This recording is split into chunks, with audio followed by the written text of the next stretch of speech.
empieza. Ya, la mayoría hicieron diarrea crónica. Cuando hablaban de diarrea crónica, hablaban de posiciones sueltas con alteraciones de la forma, frecuencia y cantidad, más de crónica, más de 4 semanas. Aguda, menos de 2, menos de 2. Y entre 2 y 4, 3. Intermedias, persistentes. Son cuadros que todavía están en fase de definición. Están en la zona rosa. Muy bien.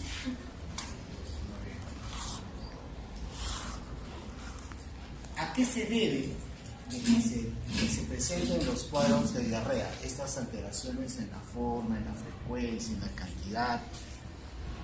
Si ustedes saben que normalmente el intestino tiene múltiples funciones y dentro de esas funciones, tanto intestino como grueso como delgado, está el tema de la absorción y la secreción de sustancias. Entonces estamos hablando de que se absorben sustancias y se secretan sustancias.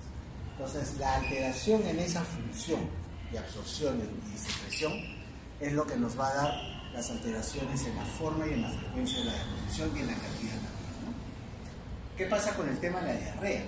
Ok, lo que va a pasar es que la absorción va a disminuir, lógicamente va a quedar más volumen en el volumen intestinal, y la excesiva secreción de sustancias de agua y electrolitos hacia la luz intestinal van a también aumentar el volumen de la deposición. ¿Cuáles son las causas que pueden alterar este tipo de funcionalidad? ¿Por qué se altera la absorción y la secreción? Por ejemplo, si nosotros disminuimos la absorción intestinal, okay, dentro de las múltiples cosas está la disminución de la longitud del intestino, cuando hay una alteración a nivel de toxinas, estas toxinas alteran la mucosa intestinal y no permiten la absorción de agua y electrolitos, ¿no? Cuando hay sustancias osmóticas que retienen el agua y electrolitos dentro de la luz abdominal intestinal, ¿no?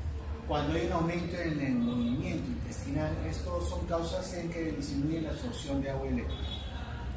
¿Qué pasa cuando hay al revés, un aumento en la secreción de agua y electrolitos? Todos estos mecanismos, por ejemplo, que están mediados por el AMP cíclico en el consumo de energía, y lo que va a hacer es que hay una secreción activa de algunos tipos de iones que van a jalar agua y electrolitos hacia la luz intestinal, ¿no? Y este agua va corriendo siempre con electrolitos. Cuando hay hormonas prosecretoras, esto también aumenta la secreción a nivel de intestino, sales biliares, problemas inflamatorios mediados por histamina, prostaglandinas y enterotoxinas igualmente, las que van a producir un aumento en la secreción a nivel de la luz intestinal. Pero todos estos mecanismos de acciones lamentablemente no son exclusivos ni únicos para una u otra enfermedad. Lo que pasa es, lo que ocurre es que comienza a haber una interacción entre los mecanismos de acción y los factores etiológicos. O sea, siempre es la combinación de ambos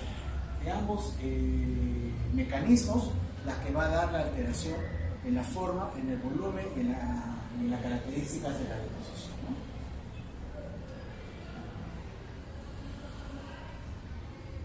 Si hablamos de enfermedad diarreica aguda, ¿cuál es la causa más frecuente de un cuadro agudo diarreico? Todos hemos tenido una diarrea, no somos marcianos. ¿Cuál ha sido la causa más frecuente en un tema de diarrea aguda? ¿Ah? Causa infecciosa por COVID. O sea, en forma general y global, los cuadros infecciosos son los más frecuentes dentro de las causas de diarrea. No es la única. Él dice problemas de intolerancia. Claro, hay problemas de intolerancia que causan diarreas osmóticas de tipo agudo, por supuesto. Todo problema crónico tiene que empezar en algún momento, y comienza con un problema agudo. Entonces, pero las causas más frecuentes de los cuadros diarreicos son los problemas infecciosos. Dentro de los problemas infecciosos, ¿cuáles son las que pueden producir diarrea? Bacterias, En general, ¿no es cierto? Y ahí está, pues está. Todos. ¿Qué más? Virus, parásitos, hongos. Muy bien. Todos estos patógenos pueden en algún caso, en algún momento, producir cuadros diarreicos. Entonces, dependiendo de lo que estemos viendo, todas estas causas que ustedes ya han descrito tienen diferentes orígenes. Tenemos causas virales, rotavirus, se lo llevan de lejos, causas bacterianas, E. coli, enteroinvasiva, enterotoxigénica, pseudomonas, parásitos, giardia. Importante. El otro que nosotros vemos aquí en Lima bastante es Blastocitis subminis, por ejemplo, como causa parasitaria, hongos, la cándida, ¿no? Problemas pacientes con inmunodepresión. Entonces, los agentes etiológicos van a depender mucho del tipo de paciente, dónde estén localizados, la edad, el inventario también es importante, ¿no? Es lo mismo. Es lo mismo decirles que un paciente que tiene un cuadro diarreico, un paciente de 20 años, que tiene un tiempo de enfermedad de 2 días, con un tema de deposiciones líquidas, abundantes, con dolor cólico, con tema de deshidratación, es lo mismo que si fuese este mismo paciente de 20 años con un tema de 2 días de la enfermedad, con deposiciones escasas, con dolor abdominal difuso, no bien determinado, con sensación de alza térmica, dolores articulares. Es el mismo problema en estos dos pacientes. Hay un factor en común, es un agente aparentemente bacteriano, infeccioso por lo menos, hasta ahí llegamos, ¿cierto? ¿O no? Son los mismos tipos de patógenos que van a producir estos dos cuadros en este paciente de 20 años con 2 días de enfermedad. ¿Es lo mismo?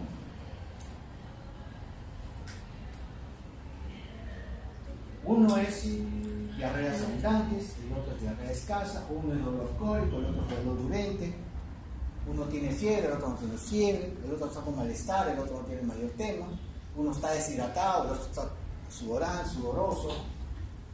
¿Es lo mismo? Entonces estamos viendo que existen diferentes alternativas, o sea, diferentes tipos de lesión que nos van a dar diferentes tipos de sintomatología, siendo un patógeno, aparentemente bacteriano hasta el momento. Puede haber sido viral, sí, probablemente. Pero en todo caso estamos viendo que, sea cual sea el patógeno, está actuando de forma diferente en una persona. El mismo grupo etario, el mismo tipo de enfermedad. Entonces, estamos viendo que existe un daño a nivel de mucosa en forma directa y un daño a nivel no de mucosa en forma directa, pero sí que altera la función de la mucosa. En un caso que altera la función de la mucosa, estamos hablando que las deposiciones pueden ser abundantes, frecuentes, llevan a la deshidratación, dolor cólico intenso, y en el otro caso que dañan la misma mucosa, estamos hablando que es un paciente con deposiciones escasas, diarreicas, puede haber o no moco, sangre, fiebre, dolores articulares, malestar general. Entonces estamos viendo que existen 2 tipos de problemas a nivel de diarrea en el tema infeccioso: el daño de mucosa en forma directa y el daño por sustancias que alteran la función de la mucosa. ¿Cierto? ¿Cómo se llama entonces ese mecanismo en el cual estamos viendo daño de la mucosa, en el cual hay inflamatoria, bien, invasiva? Esas son las diarreas entero-invasivas. Daño a nivel de mucosa, inflamatorio dentro de los tantos que hay. Así es. Y tenemos el otro, que es por daño en la función de la mucosa del intestino, por diversas causas, toxinas generalmente. Entonces, no vamos a ver moco, no vamos a ver sangre, generalmente va con muchos temas de deshidratación, sin fiebre a veces, y esos son los daños por toxinas, y se llama diarreas enterotoxigénicas. Son dos grupos grandes de lesiones que podemos ver. En algún momento hay pacientes que se pueden definir exactamente, ¿es una enteroinvasiva o es una enterotoxigénica? Lamentablemente, ya en la práctica, a veces se nos es difícil poder definir entre ambos. Y encontramos muchas veces esos pacientes que vienen con deposiciones diarreicas abundantes, frecuentes, están pero como caño, 10 veces al día, con fiebre. O sea, ¿cómo explicamos la fiebre si es enterotoxigénica? Un dolor no es cólico, es un dolor urente, es un dolor difuso que molesta. ¿Cómo hacemos? De al revés, ¿no? Se sobrepone la sintomatología. Pero la idea es tratar de definir hasta en lo posible de que existen dos tipos de lesiones cuando son temas bacterianos, infecciosos en general, y que pueden producir diferentes sintomatologías. ¿Por qué hacemos esta diferencia entre enterotoxigénico, enteroinvasiva? ¿Por qué? Al final, nosotros, el paciente no le interesa que me diga, que yo le diga, sí, es una diarrea enterotoxigénica, probablemente has comido algo, una chilena, ¿verdad? Momentito, no me interesa, lo que yo quiero es mejorarme, entonces sobre eso se apunta. Si estamos hablando de que es una enfermedad en la cual la bacteria o cualquier patógeno, en este caso, cualquier patógeno ha ido y ha atacado la mucosa, ha destruido mucosa, ¿cuál sería nuestro posible tratamiento? ¿Qué le hacemos a este paciente? ¿Ah? ¿Perdón? Ya, pero ¿qué hacemos? Se supone que hay una bacteria que se ha metido, la ha lesionado la mucosa, la está destruyendo. Entonces, tiene 2 días a más de deposiciones diarreicas con el malestar, con el decaimiento. ¿Qué hacemos? Antibiótico. ¿Ok? Es una opción, perfecto. Y si estamos en el otro lado, mira que es una diarrea que hace 10 veces al día, que está con náuseas, vomitando, con dolor cólico. Sí, en ambos vamos a hidratar. Y en este paciente que tiene probablemente un origen patógeno enterotoxigénico, en el cual las deposiciones son frecuentes, diarreica, dolor, náusea, vómito, ok, la hidratación sí es importante. ¿Y le damos antibiótico? No, porque no cosa. Es por toxinas. Bien. Probablemente. Muy bien. ¿Qué dice ahí? Esta parte. Ya doble, ya. Igual, la producción de toxinas tienes un montón de bacterias, parásitos, los invasivos, que producen procesos inflamatorios severos, mínimos, variables, están toda la lista.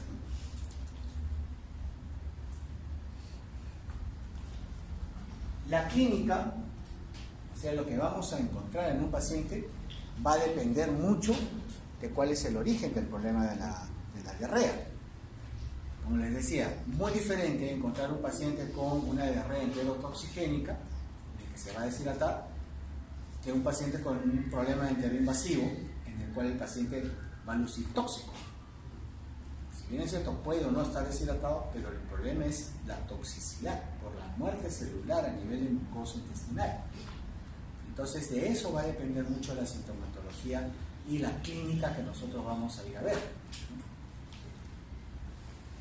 Cuando hablamos de severidad, hay un cuadrito más adelante, pero bueno. Los síntomas pueden ir de 3 a 4 posiciones, a las 24, 48 horas cede. Eso es interesante. Muchos que hemos tenido cuadros de diarrea, estas deposiciones sueltas generalmente les ha durado ¿cuánto? ¿Un día? ¿2? 2 días. Pues arañando 3 y pasó suelto. Tomaron un antiespasmódico por ahí, les pasó un poquito la molestia y desapareció. Esa es la historia natural de la enfermedad. Normalmente, los pacientes vienen siempre con 2 días y vienen contando, ¿no? Sí, ayer hice deposición en la noche, o antes de ayer hice en la noche 10 veces. Ayer ya hice 4. Y hoy, no, hasta ahorita no. Eso es habitual. Lo que hace, va cayendo los cuadros se autolimita solo los cuadros diarreicos, ¿no? Solito, sin necesidad de mayor medicamento. Cuadros severos hay que tener en cuenta de que puede haber volúmenes grandes, de volumen, fiebre, deshidratación, sangrado y sobre todo compromiso del estado general, sobre todo cuando son enteroinvasivas. Dolor cólico, dolor tipo difuso, en los casos de diarreas invasivas, que es lo que hemos estado hablando. La cantidad de volumen. Y esto sí es importante. ¿En quién? Ahora, todos los pacientes que llegan, cuando nosotros hemos tenido un cuadro diarreico, nos ha llamado la atención que la diarrea, de verdad es algo que nosotros nos preocupara tener un cuadro diarreico. Hay ciertas situaciones en las que sí tenemos que tener mucho cuidado. Uno, por ejemplo, signos de hipovolemia. ¿Cuál, por ejemplo? ¿Ah? Guárdalo. Guárdalo. Guárdalo. Doctor, ¿y esto está no me alcanzó el tiempo? Afuera entonces. ¿Me gusta de acá? ¿Me gusta cerca? ¿Afuera o lo tapas? Tú eliges. Lo guardo, ya. Ya, guarda. Ya, y con respecto a los signos de hipovolemia, ¿cuál sería? Eso es lo que estoy preguntando. ¿Cuáles son los signos de hipovolemia? ¿Ah? Hipotensión ortostática, taquicardia. ¿Qué más? También la deshidratación. La deshidratación.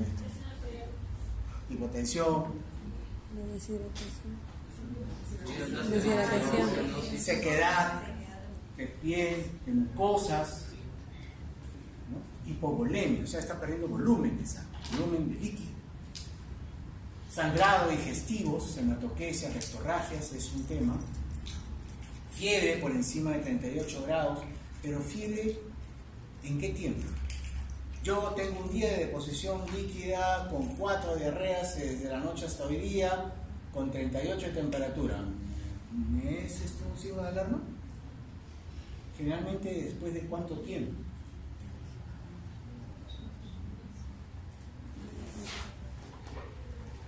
Un par de días. Si esto se mantiene o va en aumento, el tema es que no se está autolimitando. Entonces ahí sí tenemos que ayudarlo con algo, ¿no? Más de 6 cámaras diarias y todo esto, como le decía, más de 48 horas, que no haya mejoría o que esté en aumento, entonces sí la cosa cambia. Dolor abdominal severo, ¿no? Dolor abdominal que vaya en aumento inclusive. Y en esto sí es importante, pacientes seniles, adultos mayores. Generalmente, como siempre les digo, ok, los pacientes adultos más de 65 o 70 años siempre tienen comorbilidades, o tienen un proceso de insuficiencia renal, insuficiencias hepáticas, o son diabéticos, o son hipertensos, o toman algunos medicamentos que pueden alterar este tema del cuadro diarreico, ¿no? ¿Qué podemos encontrar en el examen físico? Bueno, los signos de deshidratación por ahí, el abdomen, extendidos, los ciudadanos, ¿cómo están? ¿Aumentados, disminuidos? Pueden estar aumentados. ¿Duele, no duele? Sí, dolor. ¿Hay dolor? Dolor difuso. Dolor. Dolor difuso. A la hora de palpación, estamos en el examen físico, no estamos en la anamnesis. ¿Qué es lo que vamos a encontrar en el examen? Tolerabilidad difusa puede haber, ¿no es cierto? Es lo mismo del anterior. Temas invasivos, no invasivos. ¿Qué hacemos cuando tenemos un paciente con un cuadro de diarrea agudo? Inicialmente, podemos ver, ¿es un tema infeccioso o no infeccioso. Si aparentemente no tiene características de un tema infeccioso, vemos qué es lo que puede haber ocurrido. Por ejemplo, causas osmóticas por temas de intolerancia alimentaria. Ok, le damos tratamiento. Por ahí le quitamos el alimento, controlamos la alimentación para que no tenga esa carga osmótica, le damos algún astringente, etcétera, etcétera, etcétera. Manejamos en forma sintomática. Pero ¿qué pasa si aparentemente este paciente tiene un cuadro de diarrea infecciosa? Muy bien, tenemos que ver lo que habíamos visto hace un rato, los cuadros de signos de alarma que hay, ¿no? De fiebre alta, la diarrea con moco, sangrado en la deposición, dolor abdominal intenso, el tema de que esto está durando ya más de 48 horas.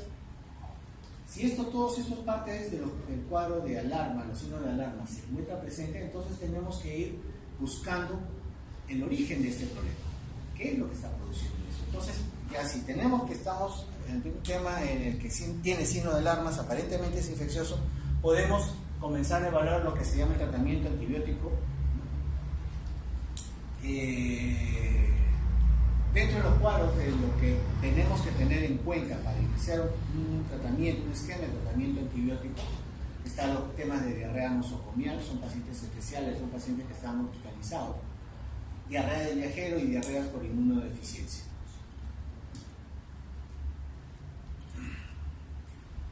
Aparece un examen que es la proctoscopía.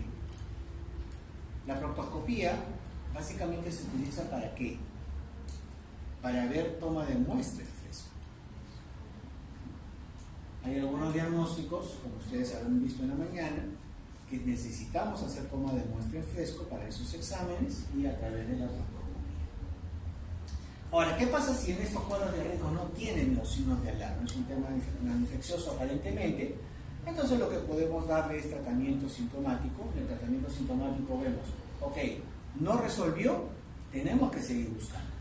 Entonces ahí reevaluamos para poder comenzar con pruebas diagnósticas. Y dentro de esas pruebas diagnósticas, hasta en una lista larga, puede ser cultivos de heces a través de la proctoscopía. Ese es importante. A ver. Tengo un paciente de 20 años con un tema de diarrea de 2 semanas. Y las deposiciones vienen con dolor abdominal, vienen con deposiciones con moco, vienen con malestar, decaído.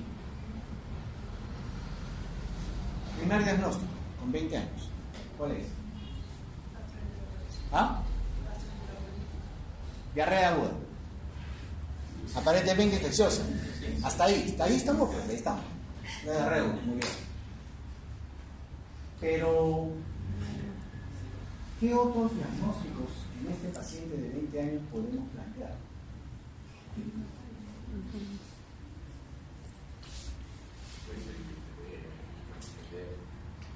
Hipertiroideo, diabetes, que esté debutando. Claro, que tiene 2 semanas de diarrea. Puede estar debutando. Una crisis tiroidea. Ya. ¿Qué más? Problemas hormonales. ¿Qué más?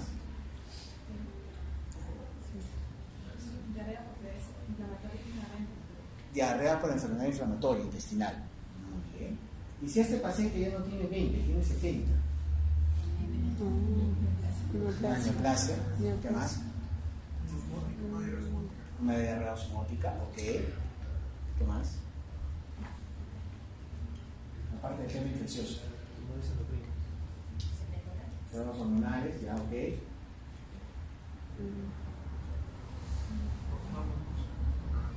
Osmótica por fármacos, ok. ¿Cuál? ¿Cuál? Sí.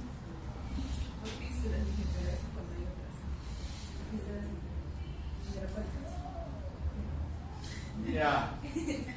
No ha hecho nada. Otro, vamos. Otro. Está bien, piensa, está bien. Está bien. ¿Está todo ya? Mala absorción. Este mismo paciente que usted me dice de 70 años, con deposiciones diarreicas de 2 semanas, con moco, ¿Sangrado les dije? No. Ya, sin sangre, con dolor abdominal, con malestar general. Le dan, es una diarrea infecciosa. Le dan tratamiento. ¿Qué quieren darle? Ciprofloxacino. Ciprofloxacino, 500 mañana y noche por 3 días. Listo. En la noche regresa muerto. ¿Por qué? ¿Por qué? ¿Qué fue? ¿Ah? No es infeccioso. Definitivamente no era bacteriana. La madre te mata, no te mata, sí. No te mata así. No te pone sangrado. Me han dicho que no viene con sangrado. No dijo que no era. Y es más, tienen los positivos si quieren a pedirlo. Pero no visible. Ah, ok. ¿Por qué se murió? Se supone que llegó, lo viste, le hidrataste, le mejoraste su presión, su frecuencia cardíaca, se fue y se murió.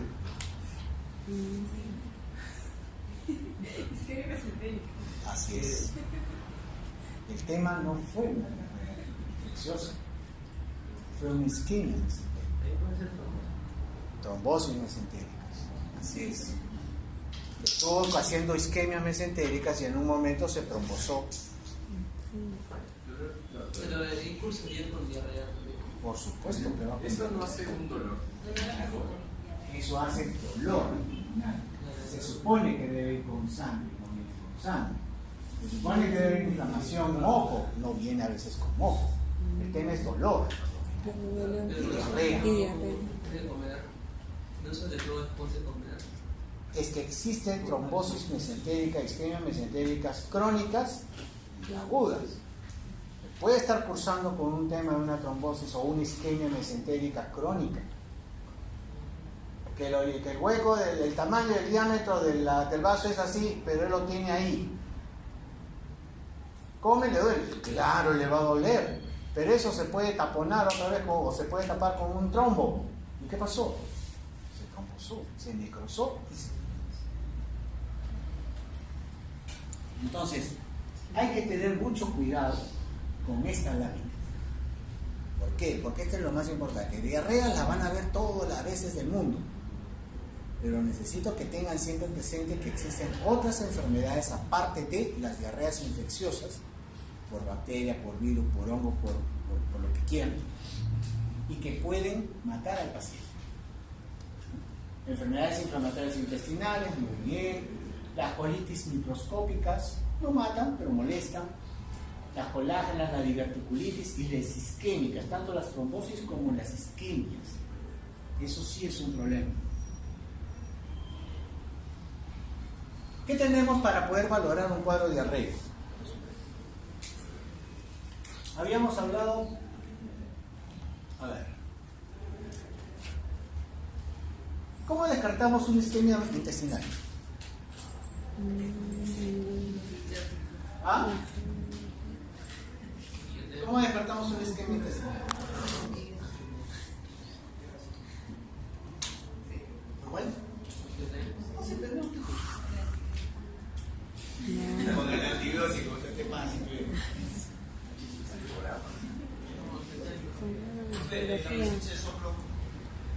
¿Soplo dónde? Ahí en la sopa intestinal. Ahí. ¿Qué comas? Glicemia.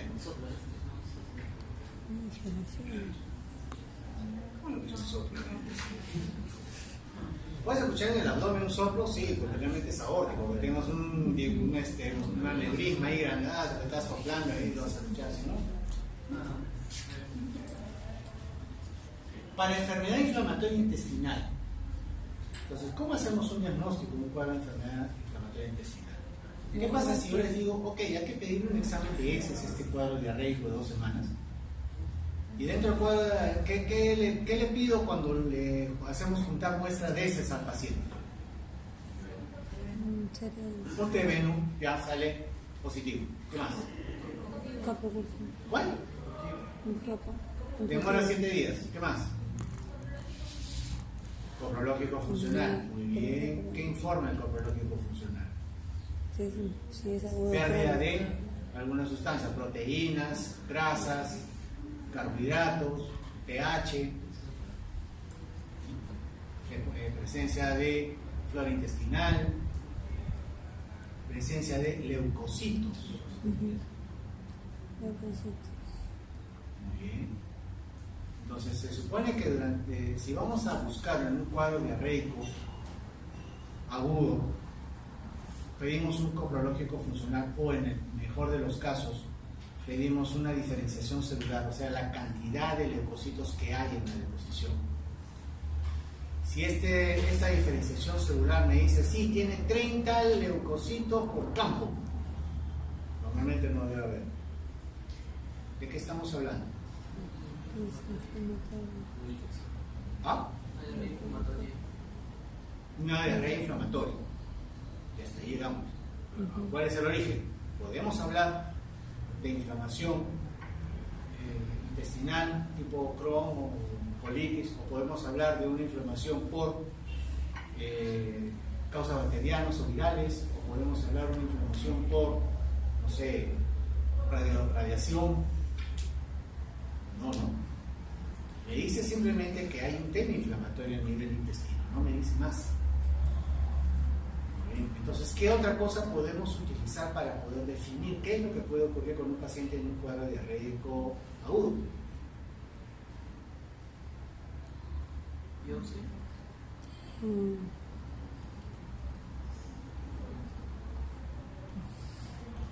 La chica dice no. Proctoscopía para... Piensen, a ver chicos, vamos a ver. ¿Qué hacemos? Lo tiene el paciente ahí delante, ¿qué hace? ¿Qué le piden?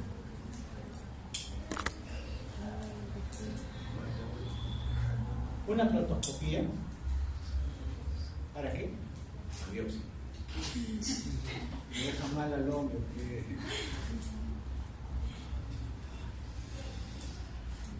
Tome muestra en fresco. ¿Puedo? Para buscar qué parásitos con tome muestra en fresco. ¿Qué dijeron en la mañana? Eso se expuso en la mañana también ustedes. ¿No? Ameba. Ya habían dicho por ahí ameba en algún momento. ¿Cómo se busca la ameba? Muestra en fresco. Sí. Pero esa muestra en fresco se toma a través de proctoscopio. Se mete el tubo, se mete el hisopo, se hace un hisopado de la mucosa sin preparar, a las láminas o agüita destilada y al microscopio. Esa es la forma de buscar. Si se hace de otra forma, se demora y la ameba se muere, se lisa, se destruye, no la encuentra. Tiene que ser en el momento. Bien. ¿Y cómo descartamos las colitis microscópicas? Biopsia, no hay otra. Eosinofílica, colágena, linfocítica, lo que fuera. ¿Y la isquemia intestinal?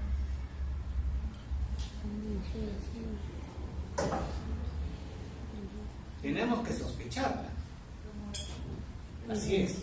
Tenemos que sospecharla, porque si no, no vamos a pedir una tomografía o un dímero D en sangre, que sería lo otro para buscar esas isquemias mesentéricas. Muy bien. Entonces estamos viendo de que existe toda una serie de exámenes que podemos pedir. Valoración para parásitos, determinación de leucocitos, la lactoferrina es lo mismo que los leucocitos, cultivo. No es en forma inmediata porque lamentablemente el cultivo demora 5 o 7 días, depende del laboratorio. La determinación de algunos antígenos, sobre todo para el tema viral, toxinas para Clostridium difíciles, sobre todo en pacientes hospitalizados con antibiótico terapia amplia que cursan con cuadros diarreicos con moco y cantidad, hay que sospechar.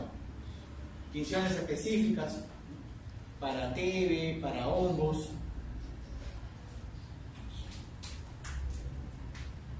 ¿Cuál es el tratamiento para todo este tema de diarreas agudas.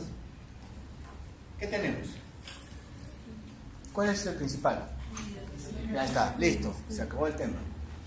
Para diarrea aguda es hidratación. No hay otra. Y lógicamente, si es que esto tiene pues malestar general, alza térmica, dolor abdominal, varios días ya con el problema, podemos utilizar toda una serie de medicamentos sintomáticos para esto, ¿no? Sales de rehidratación para todos.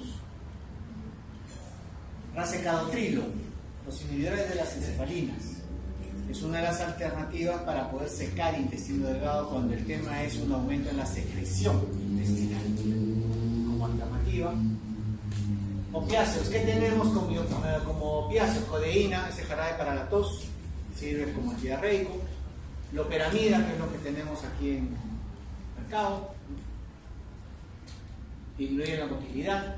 Agentes absorbentes, el caolín pectina, el carbón activado, que otra vez ha vuelto a reaparecer. Colesterina, que no existe en Perú todavía, lo traen de Ecuador, sirven para como agentes absorbentes. Las sales de bismuto, igualmente. Probióticos. ¿Qué son los probióticos? Esto últimamente tiene mucha importancia.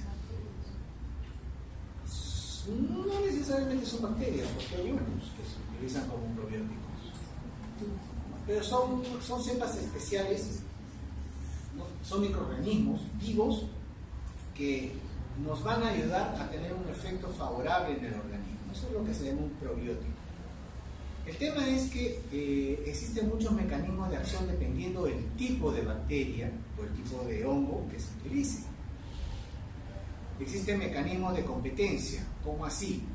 Entran estos probióticos y compiten por el alimento, por las células, con las bacterias patógenas y las eliminan en esa forma.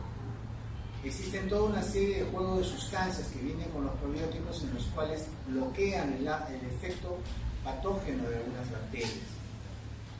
Los probióticos no solamente están estudiados y vistos y probados en temas de diarrea, sino también están probados y vistos en otros problemas, por ejemplo, el síndrome de intestino irritable, las alteraciones de movimiento, entran probióticos, algunos problemas tipo cáncer de colon, se utiliza probióticos en los pacientes postoperados para evitar que tengan recaídas en el tema neoplásico por diferentes mecanismos de acción. Entonces, es un compuesto que se está utilizando últimamente con mucha frecuencia.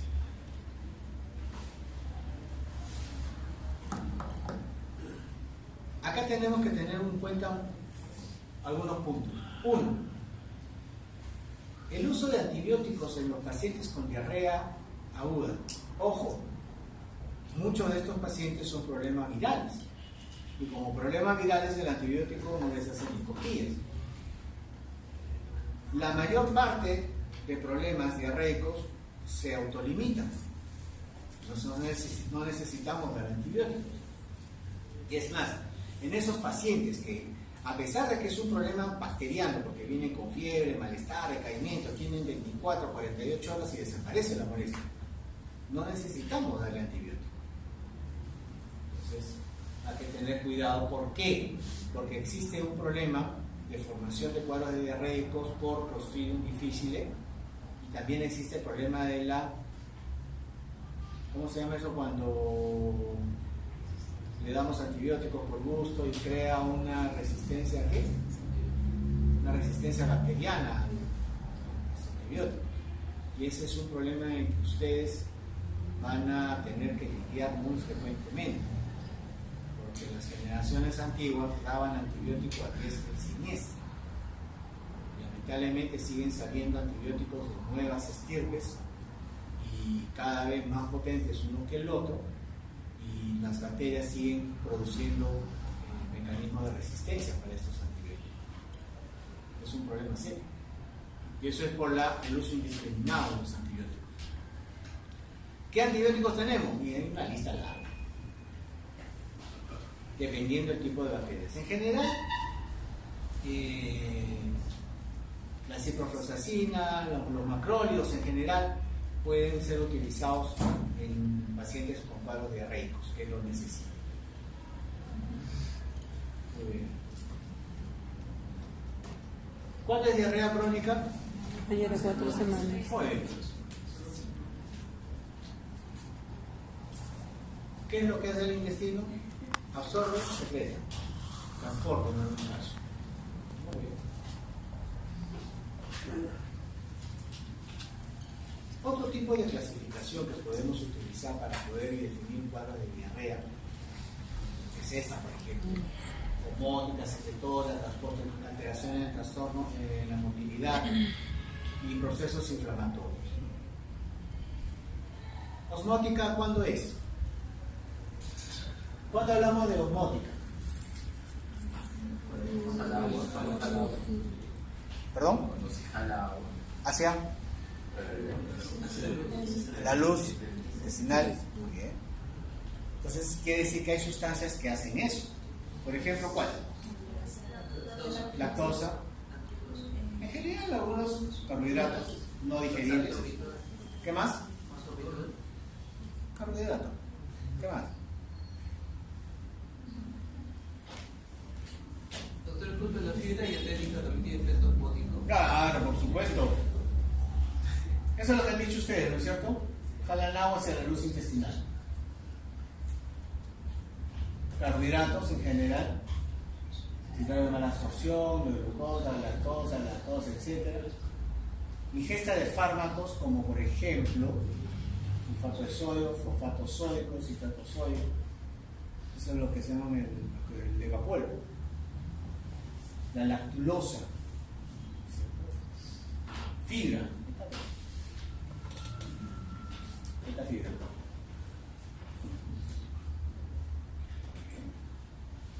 Cuando es secretora, ya habíamos visto que aumenta, ¿no?, la secreción de líquido y electrolitos a través del consumo de energía MP cíclico. ¿En qué casos?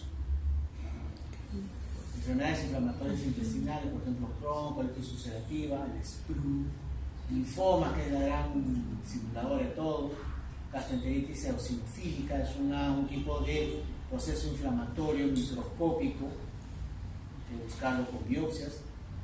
Procesos infecciosos intestinales, por ejemplo, las enterotoxinas, que es el ejemplo clásico, la del Virium cólera, ese es el ejemplo clásico, micobacterias, parásitos, hongos, tumores, esos problemas que nos dan problemas hormonales, el Solinger-Ellis, el hipergastinoma, tumores carcinoides, problemas de tiroides, productores de hormona tiroidea, colagenopatía, laxantes, recensiones intestinales, como aumento de la secreción de líquido de electrolitos hacia la luz del intestino. Motora, como por ejemplo, ¿cuál? Diabetes. Muy bien. Pero no que es el pan de cada día. Ese. Si no me colocitado. No se dice colon. Intestino irritable. Muy bien. Ese es el ejemplo típico. Pero igual, hay otras cosas, ¿no? Carcinoide, problemas hormonales, ¿no?, diabéticos, hipertiroidismo. Exudativa o inflamatoria. Ejemplo. ¿Qué es lo que ocurre? Moco, sangre, porque hay daño de la mucosa. Ejemplo. Sí, Bacterianas, ¿no?, Shigella, coli, salmonella, yersinia, helicobacter,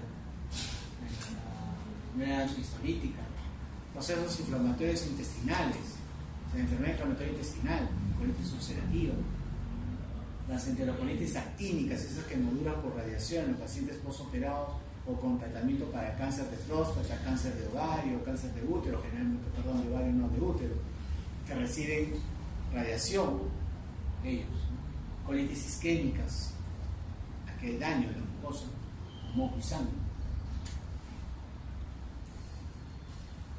Esto es lo mismo, cuadros de diarreas acuosas, mala absorción.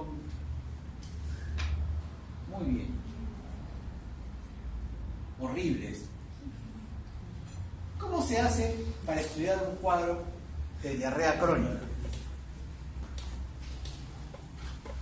¿Cómo empezamos con un tema de una diarrea crónica? O sea, para nosotros poder dar tratamiento, o sea, todos hacemos esto para poder mejorar a un paciente, ¿cierto? Entonces, mi pregunta siempre es, ¿cuál es el tratamiento para un problema de diarrea crónica? Depende de la causa.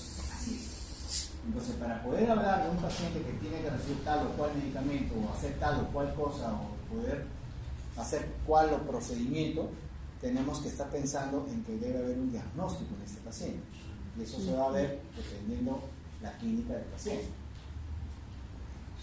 Entonces sí tenemos que tener en cuenta de que podemos hacer toda una serie de procedimientos y exámenes diagnósticos que en parte lo han visto también en la mañana. Por ejemplo, hemograma les ayudaría. ¿Un hemograma por un cuadro de diarrea crónica? ¿Sí? Leucocitosis. Con 4 semanas de diarrea, 6 semanas de diarrea, 8 semanas de diarrea, 3 meses de diarrea. ¿Un hemograma te ayuda? ¿En qué? VIH. Ya, ok. ¿Qué más? ¿Está bien? Otro. ¿Está bien? Anemia. Anemia, muy bien. Pensando en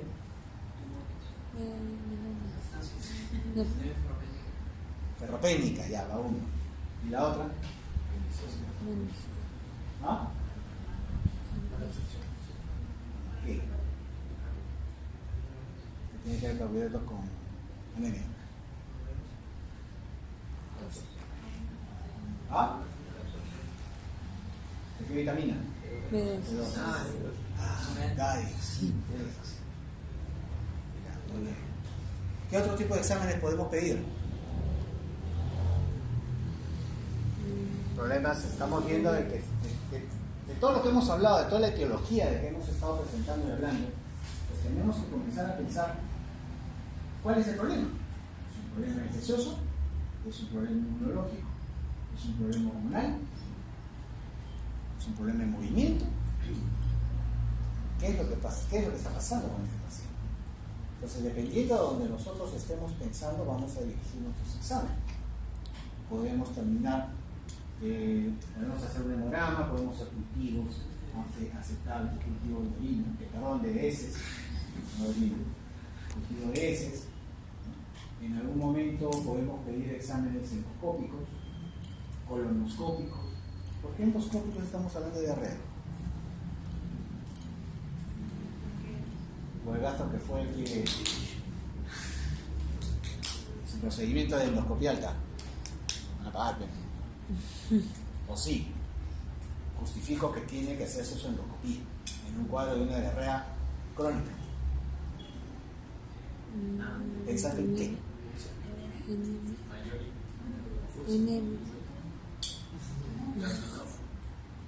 Ok, carcinoma, ya, tumores, ya. Ya, y me voy a tomarle biopsia de intestino, ya, ¿qué estoy pensando? Hepatitis. ¿Colitis en el intestino delgado? ¿Ah? O sea, algo que me esté dando problemas de mala absorción. ¿Cómo voy a ver? O sea, ¿qué voy a buscar? Si las vellosidades intestinales están normales, están aplanadas, no tienen, o sea, para poder decir, sí, pues este cuadro diarreico aparentemente es por un problema de mala absorción que está dándole su cuadro diarreico. ¿Cierto? Podemos dar, por eso decía, en algún momento puedo utilizar, no es que lo voy a usar siempre, ¿puedo utilizar endoscopías? Sí. ¿Puedo utilizar colonoscopías? Sí. ¿Puedo usar exámenes de heces, diferenciación celulares? ¿Puedo pedir cultivos? ¿Puedo pedir exámenes funcionales para ver si es que existen eliminación de sustancias que no deberían de haber? Grasa, proteína, carbohidratos. Pues tenemos en la mano varios exámenes que podemos utilizar. Podemos tomar tomografías en un cuadro de diarrea crónica en un paciente buscando. ¿Cuál? Obstrucción, cuadros de diarrea crónica. Una plaquita radiográfica me va a salvar el tema de un cuadro obstructivo intestinal. En el peor de los casos, pues, cuesta 10 soles. La tomografía, 250. No va. Yo le digo, no, necesito una tomografía. ¿Pensando en qué? ¿Qué puedo estar pensando? ¿Ah?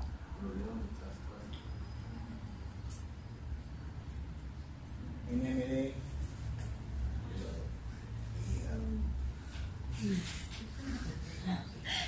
Principal de casos. ¿Qué más, pues? Cállate, cochino.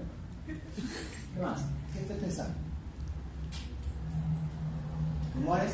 Ok, ya, aceptamos. ¿Tumores dónde? Tumor carcinoide, encontrar con una tomografía. Madre, si con colono nomás que estás que lloras. No, bravo. Linfoma, si le digo, oh, es que tiene linfoma. ¿Sí? ¿Puede ser? Podría ser una tela intestinal, ¿por qué no? Ah, muy bien. Entonces, sí me sirven los exámenes, por ejemplo, como tomografías. ¿Cierto? Entonces, dependiendo de lo que nosotros estemos planteando como posibles diagnósticos, vamos a nosotros encontrar que pueden haber toda una serie de exámenes que vamos a poder realizar para poder encontrar ese diagnóstico. Tratamiento depende del origen. Muy bien. ¿Preguntas? Doctor, Cuenta.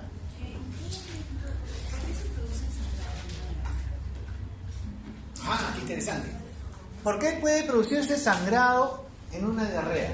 ¿En qué casos? Se hace masiva.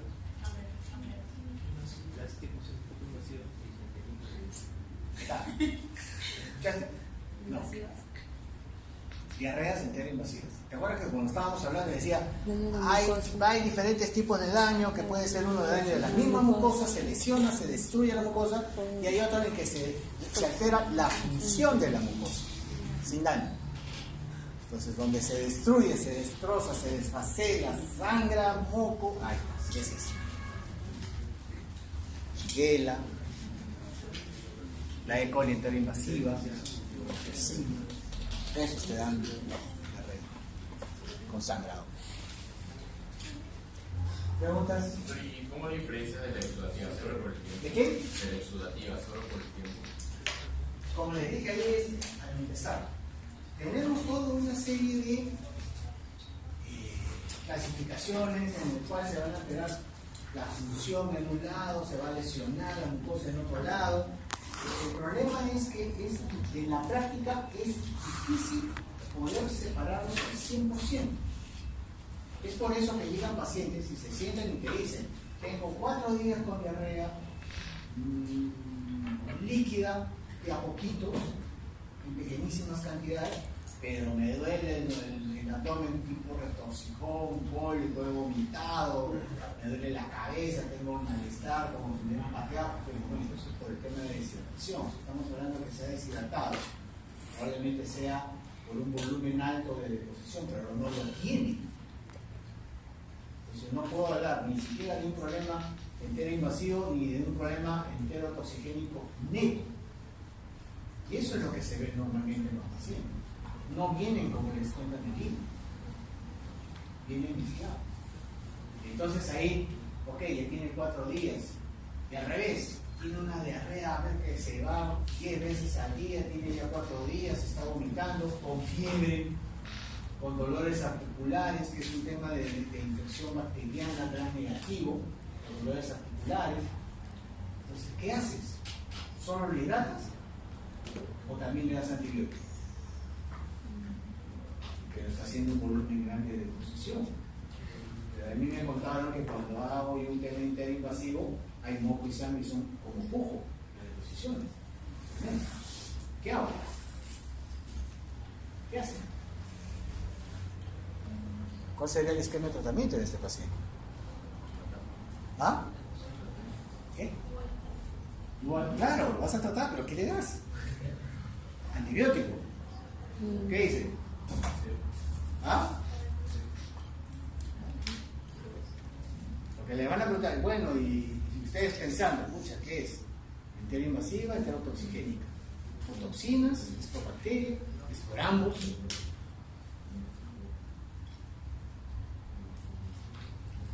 Van a la clínica.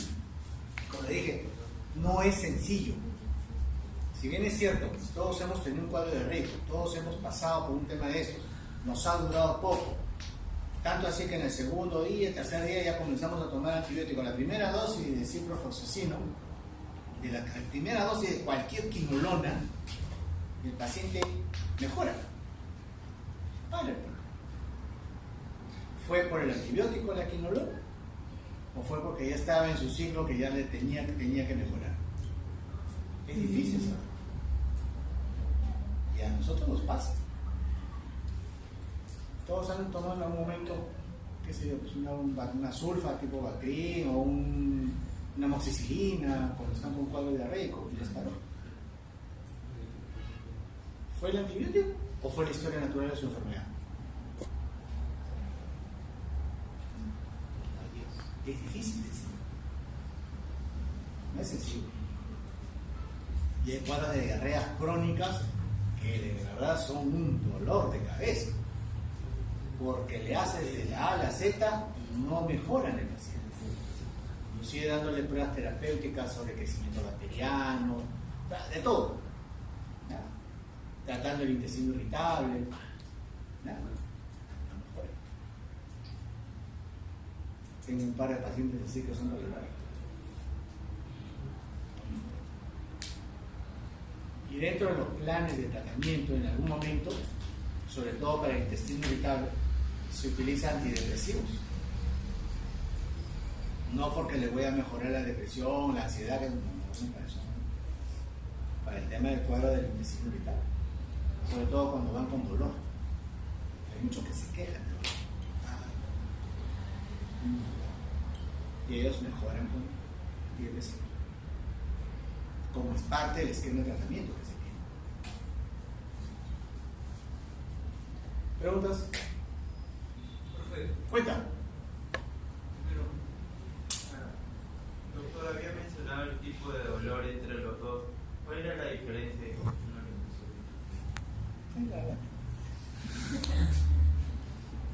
Cuando es por enterotoxinas, lo que va a producir es un aumento de la secreción de sustancias. Ese aumento de secreción de sustancias puede ir acompañado de un aumento en el paciente. Y ese aumento intestinal, ese dolor, te hace así, cólico, el retorcijón. En cambio, como estamos hablando de un problema en el que hay un daño a nivel de mucosa, la mucosa la han agarrado y la han lijado. Ese dolor es un dolor inflamatorio, es un dolor no bien definido. Dice, ¿dónde te duele? Todo. ¿Te retuerce? No, es el dolor cólico, muy bien, es un dolor. Lo describen como lente, lo describen como inespecífico. Es todo. No fue más para un tema inflamatorio. ¿En enterotoxigénica no puede haber una lesión filial o no? Eso es lo que estoy repitiéndoles. No hay. No hay un cuadro clínico neto, exclusivo, de enterotoxigénico, de enteroinvasivo. Lo que normalmente, eso es académico, lo que normalmente vemos es la suma, digamos, que en algún momento el paciente tiene más sintomatología para el enterotoxigénico y en algún momento este paciente tiene más sintomatología para pensar en un enteroinvasivo. Pero es difícil encontrar esos puros. Ya no hay puros, pues. No hay. Es difícil. Quería preguntar sobre, más que todo, ¿la uremia puede funcionar a que sean diarreas? La uremia. Ajá. Había escuchado así, pero algo así, pero no más mencionaba una diarrea hemorrágica, algo así. ¿Diarrea qué? Hemorrágica, por uremia. Lo que produce la uremia a nivel de tubo digestivo es un proceso inflamatorio. Y eso es en realidad en todo el organismo. Por la misma molécula. Sí, produce.